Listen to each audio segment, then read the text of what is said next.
Hey guys, my name is Sid. Welcome to another tech review. So today I wanted to talk to you guys about the new Apple Watch Series 4. I've had a week to play with it. And today I want to tell you guys my thoughts about the new Apple Watch. Just want to go over some of the cool features and why I think this is probably the best smartwatch that's ever been made. I'm coming from an Apple Watch Series 0, so that's the first Apple Watch that came out. This has been a huge upgrade for me. The first thing you'll notice when you put on the new Apple Watch is that the screen is significantly larger. Apple's claiming it to be 30% bigger. It also has rounded edges on the corners, so that looks a lot more like a real watch compared to the previous Apple Watch, which was quite squarish in its screen size. Now, the 30% larger screen makes a big difference because every touch point on the Apple Watch has now increased. So simple things like entering a number on the Apple Watch or pressing a button feels much easier because your touch target is a lot bigger. It makes a huge difference in the usability of the watch. For example, if I get a text message with an image in it, it looks so much clearer now on this Apple Watch. I don't even need to remove my phone to look at it.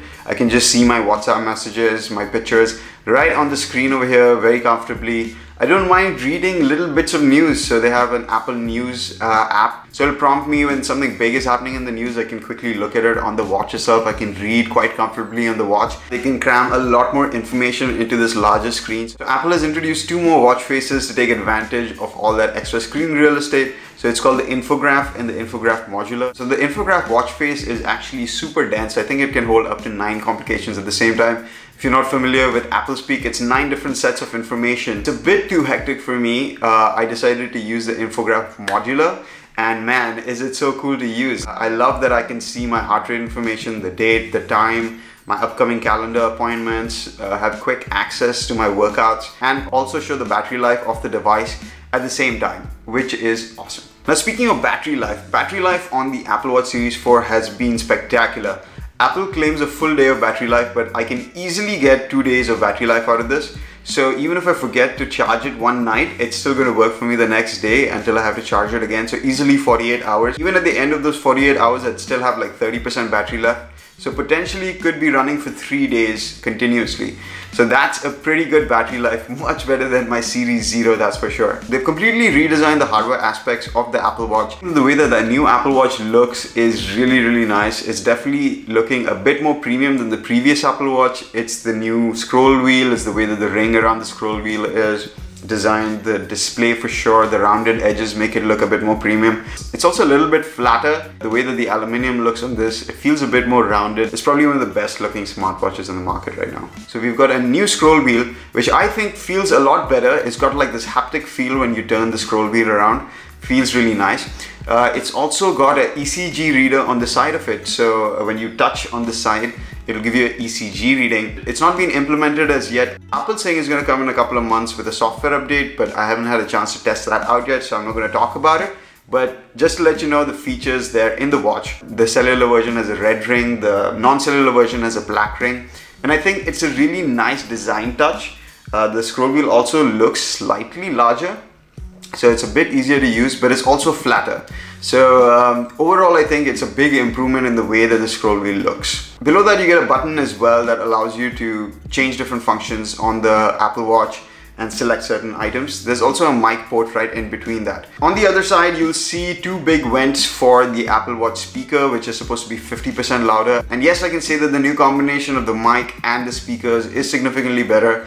I did a couple of calls over the Apple Watch and nobody even realized that I was talking on the watch. Once I was talking to Mamta and I asked her specifically, can you tell any difference between me talking on the Apple Watch?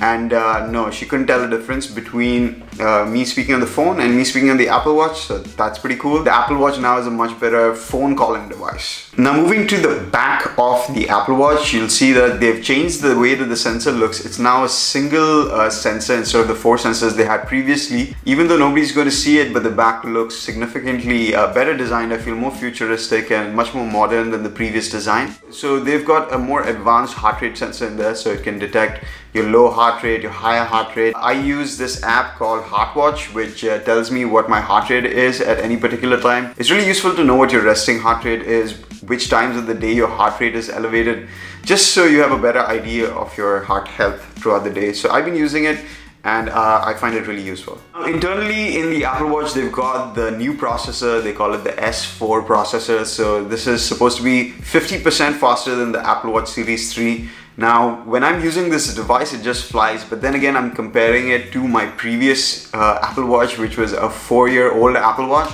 So I don't think that's a fair comparison. I think it feels quite similar to the Series 3, so I don't think you'll feel a big difference between the Series 3 and the Series 4, but it is much faster. The graphics are a lot more fluid. They've also updated the internals with Bluetooth 5.0, which makes a huge difference, by the way. Now, I feel there's a much better range for my Apple Watch. So even though my phone might be in one end of my house in the bedroom and I'm sitting in the living room, it's still picking up the Bluetooth signal and stays connected with my phone, which is hugely helpful, especially if my phone's charging somewhere and I want to take a call on the Apple Watch. That whole process works a lot more smoothly. Bluetooth 5.0 gives you a larger range. It also gives you a higher bandwidth to communicate with. So overall, I think in the future, we're going to see Bluetooth 5 being used in different ways. Things like using the camera app on the iPhone while you're trying to take a picture with the Apple Watch work a lot better. Another great feature that the Bluetooth 5.0 helps with is that my Mac unlocks a lot faster. So if you guys didn't know, if you have any kind of Mac, you can set it up so that it unlocks with your Apple Watch, which is really cool. Before, when I had my Series 0 watch, it would take me like a few seconds for the computer to authenticate my watch and let me in. Now with the new Apple Watch Series 4, it's pretty much instantaneously. I don't know whether it's because of the Bluetooth 5.0 or just the operating system that's been updated. But yeah, it feels a lot faster to unlock the Mac. I wanted to test out the waterproof features of the Apple Watch, but unfortunately my pool was closed. The watch can do up to 50 meters underwater without requiring any kind of case or anything like that. So if you're a swimmer, you want to keep track of your laps, I don't think you can find a better device than the Apple Watch Series 4. It's a pretty amazing swimming tracking device. Now, the fitness tracking features on the Apple Watch are amazing. That's what I primarily used my previous Apple Watch for. And in this new watch, they've got this feature where it'll automatically detect that you're doing a workout. Start your fitness tracking automatically. You guys don't know how many times I've gone to the gym and forgot to turn the thing on. So now this feature is really useful. It'll automatically track and stop when it feels like you're doing a workout. I did get a chance to test it out and it does work well.